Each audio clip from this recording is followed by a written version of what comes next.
In the last episode of this series, we began to think about verbal directions and how they can help us guide our movements during a gesture. But how do we put 2, 3, 4 or more directions into action simultaneously? Jando Masoero has created a framework for implementing verbal directions based in part on F.M. Alexander's work. It's quite simple.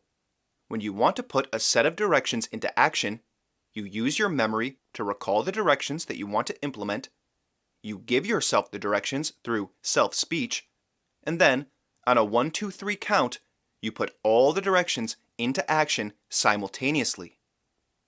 For this 1, 2, 3 count, there is 1 second between 1 and 2, and 1 second between 2 and 3, so an adjustment takes 2 seconds.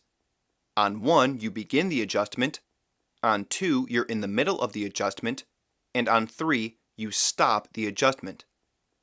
I think people undervalue what a clever creation this is, because really, it's not obvious what the best framework for putting an adjustment into action is. This plan for making adjustments works for a number of reasons. Firstly, it forces you to control the timing of your movements. While this may sound very simple, I've almost never had a new student who could easily make their adjustments on a 1, 2, 3 count. After some practice, anyone can do it, but at first, it's strangely difficult. People have a tough time controlling their movements with that level of precision, and this seemingly simple task to restrict your adjustment to just the 2 seconds that you've given yourself can expose that. The second aspect that is quite ingenious is that it gives us a definite stopping point. Let's say we return to the directions we looked at last episode, which were to, while sitting, lift the upper sternum forward and up, lift the lower sternum and lower ribs up away from the iliacs and pull them backwards, and to pull lumbar 3 forward and up. Once you've made that adjustment, your torso will be in a new orientation and in a different spot in space. One might think it's impossible to maintain their torso in that new spot without applying the same amount of force it took to move the torso to that new spot. But this is not the case.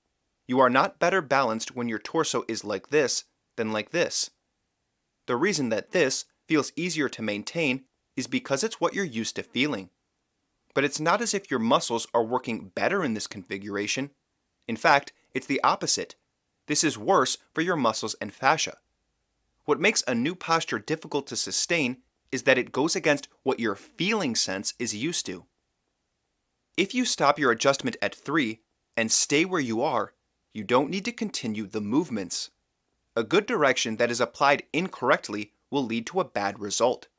So you don't want to be moving indefinitely. You want to be moving for a controlled period of 2 seconds.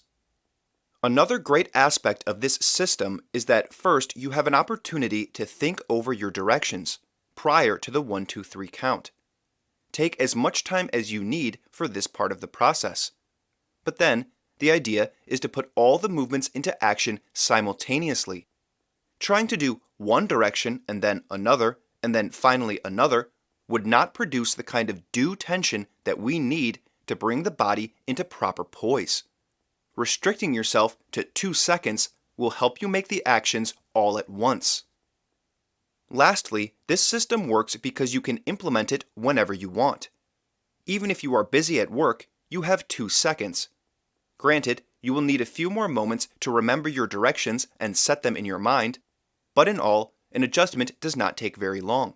So anytime you find yourself slumping or straining, arching or shortening, you can take a moment for yourself and consciously guide yourself towards a better configuration. So let's try to create another set of directions. Let's consider the back of the pelvis.